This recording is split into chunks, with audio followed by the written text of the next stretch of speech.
Alright everyone, hello and welcome into another day of talking Minnesota Vikings football on the first official day of Minnesota Vikings training camp. It's finally here, the 2021 season is underway, and depending on how long you've been with the channel here, you might remember back earlier during the early portions of the calendar year, right when the offseason began after what was the disappointing regular season for the Minnesota Vikings in the 2020 campaign. We did a series on this channel called Roster Evaluation, where we went one by one through all of the positional groups on this team to sort of evaluate what's been working, what hasn't been working, what changes were going to need to be made, what players were going to be lost, and where we could make improvements. So we did that way back in January and February, and now here we are at the end of July as training camp gets underway, where we're going to start talking about all the positional groups once again, this time as a preview to the 2021 season, to see what changes have been made and what the expectations are for each of these positional groups. So without further ado, we're going to begin today with the offensive line, and I think that this is probably the best positional group to start with because, number one, it's the one that's going to likely be talked about for the most of training camp, preseason, and dare I say regular season. Number two, it's easily the most polarizing positional group on the Minnesota Vikings, and it has been for a number of years. You could go all the way back to 2016, 2017. I think people forgive 2017 and they kind of don't think about it very much because, I mean, let's be honest, the offensive line in 2017 played out of its mind. There is no reason that it should have been as good as it was, but it was good enough to get to the NFC Championship game. So that's kind of what we're hoping to see again this year, I think, with this group that has been retooled and rebuilt to a degree. Because I believe that there's high expectations for this team this year. And I don't think that's just me that has those high expectations. I think a lot of Minnesota Vikings fans have high expectations. It's an odd number year. Last year was a huge disappointment with a really bad defense. We want to get back to the playoffs and make some noise and make a run at the Super Bowl. So we're going to start today with the offensive line, and hopefully we will be able to get through all of the positional groups in a timely manner. So let's begin with what I believe are going to be the projected starters for the offensive line. And this is just my projections, right? This isn't based off of something I read on ESPN, Bleacher Report, Joe Schmo on Twitter. This is just, my gut feeling. And it's going to be, you're going to see some similarities, go figure, because I think a lot of people have similar projections when it comes to the offensive line. Anything can change, and this isn't set in stone. This is just what I would view as my personal choice and what I believe gives the Vikings the best, puts them in the best position to win football games and have success on offense. So projected starters, we'll go through them one by one. We'll talk about the backups, and then at the end, we'll go over some perceived storylines that we can pay attention to for the entirety of training camp leading up to the preseason. So projected starters, starting on the left side, Christian Darrisaw hasn't really done all that much with the team this offseason because he is coming off of the groin surgery that he had earlier in the year, the first-round pick. I think he is projected to be the starting left tackle right now, taking first-team reps, both during mandatory minicamp and OTAs, and today in the first official training camp practice has been Rashad Hill, who we will talk about in a minute. Moving to the left guard position, we have Ezra Cleveland, who was drafted out of Boise State as an offensive tackle last year. Didn't really see an opportunity for him to get playing time at either of the tackle positions because Brian O'Neill is very good. And we had Riley Reiff last year, who is also very good. So good, in fact, he has taken a free agent contract to go play with the Cincinnati Bengals. But Ezra Cleveland did get an opportunity to play guard last year, specifically the right guard position, because Dakota Dozier and Drew Samia were just so flippin' terrible. I think they were willing to throw anything at the wall and see if something stuck. And Ezra Cleveland, for the most part, has played good enough. It hasn't been great, but it's been good enough for him to continue that transition to a new position for him. He is playing out of position, a traditional offensive tackle, but he's going to move over to left guard perceivably, and having an entire offseason, those snaps that he saw in the regular season at the guard position were very valuable. From what it sounds like, he is going into this season with, a better mindset, knowing what his role is going to be on the offensive line. So I expect to see, a significant step forward for him in terms of development. Next, we have the center, Garrett Bradbury, and I think this goes without saying, Garrett Bradbury must get better. He has to have a better season this year because he, as we've said on this channel for months, probably since the end of last season, he is slowly drifting towards bust status. A former first-round pick, I believe he was, 18th overall in the first round. It just hasn't played great football. Can he run block? Yeah. Can he pass block? No, he can't. And that's going to be something that we revisit here at the end of this episode. But he absolutely must get better, and I believe that if he is to have a better season this year, it should help both the guard positions and make the interior that much better, because pressure right up the middle, getting into the face of the quarterback is the main goal of the interior defensive line, because the quickest, the quickest route to a destination is a straight line. I think I said that correctly. Moving on to the right guard position, I have projected rookie third-round selection Wyatt Davis out of Ohio State. If you've been paying attention to OTAs, minicamp, and today's first official practice at training camp, there's an open competition for this spot, and Wyatt Davis is going to have to earn it. So, but I do believe that he is probably the best choice to win it. But listen, it's the first day of training camp. Anything can change. We will talk about that in a minute.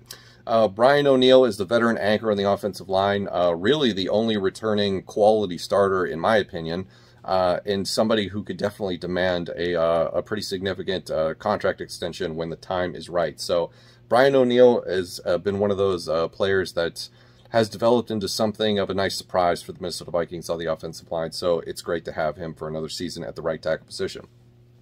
Let's change the slide and move on to the backups. We have the aforementioned Rashad Hill, who was re-signed this previous offseason, one of the Vikings' own free agents. And that's a good thing, because while I don't want to see him as a starter, especially at the left tackle spot, it's good for depth because he's a swing tackle. He can play both sides of the offensive line, so it's great to have him in an emergency. Next, we have Oli Udoh, and he is a significant player in the past few days, because Rick Spielman himself has said that Oli Udoh has earned the opportunity to compete with guys like Wyatt Davis and Mason Cole for the starting job at the right guard position. And as a matter of fact, today at the first official training camp practice for the Minnesota Vikings, we saw Udoh taking first-team reps at the right guard position, as reported by Eyes on the Field. So it's an interesting development here early on in the training camp session, or portion of the season for the Minnesota Vikings when it comes to the offensive line, because I think ever since the NFL draft, we have all been cemented with the idea that Wyatt Davis is going to be one of the guards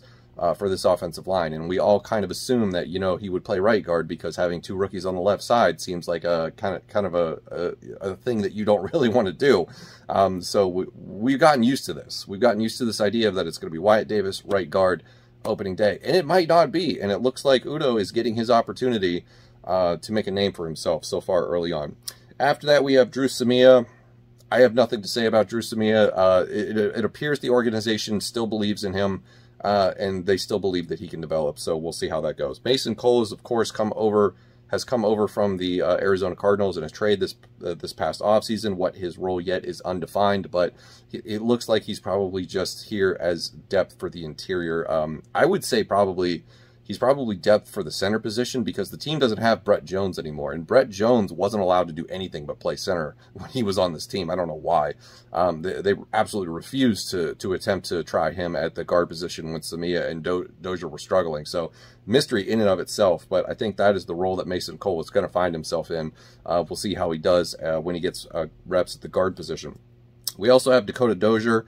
Yikes is the thing that I wrote in my notes for that. Apparently, the organization trusts him, because they wouldn't bring him back otherwise. He is another one of those free agents that the Vikings signed, one of their own free agents this offseason. And it was kind of a surprise to all of us, bringing him back on a one-year deal after the season he had. And I know we get hung up on PFF grades and all that stuff, but you don't really have to look up his PFF grade to know that he wasn't one of the best offensive linemen in the league. All you have to do is just watch the game footage. So Dakota Dozier right now, I think, provides depth at the best. If we see him taking any sort of significant snaps this year, I think we're in trouble. And then we rounded out with a couple of guys who project to likely not see any significant NFL action this year, and that's Blake Brandel and Kyle Hinton. So that is the bulk of the offensive line in terms of starters and backups. Let's move on and end this with the storylines that I'll be paying attention to for the majority of training camp. Number one, the right guard battle that we've already talked about quite frequently. It looks like, to begin things off, Oli Udoh, Wyatt Davis, Mason Cole. Those appear to be the three guys that will be competing for the starting right guard position for Week 1 against the Cincinnati Bengals. Drew Samia could sneak his way in there. It's completely possible. As we've said, the organization seems to still believe in him. Dakota Dozier, probably harder for him to break into any sort of starting role unless somebody gets significantly injured and then everybody else behind him sort of drops the ball. Even though I think Dakota Dozier playing, as I said, is probably going to be like a last case, or what's it called, a worst case scenario, last ditch effort. Second storyline, Garrett Bradbury. Is he going to improve? It's hard to say. With a guy next to him on the left side that played offensive tackle in college and didn't do so well at right guard last year, and then you're going to have a relative unknown starting on the other side of him, even though that unknown perceivably is going to be better than Dakota Dozier or Drew Samia. So it remains to be seen, is Garrett Bradbury's success dependent on the players that are beside him? I don't know if it is, but if it is, then he might have a big tall order ahead of him this season to get better, but he needs to get better. Otherwise, I think the Vikings are going to be looking for a new center, or at least to upgrade the position next offseason. And then the final storyline we're looking at, and this is going to take a long time to sort of figure out, probably longer than just the training camp and the preseason, and that is going to be, is pass protection for this team going to be better in 2021? Because that has been the headache for this offense, Kirk Cousins not having a lot of time to throw the football back there.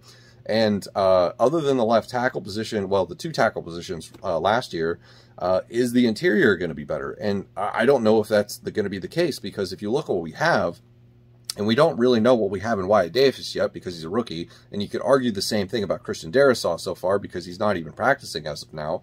The offensive line really is just up in question. We don't know what we're going to get. It's a 50-50 shot, I would say, at this point. So it remains to be seen, can this offensive line gel?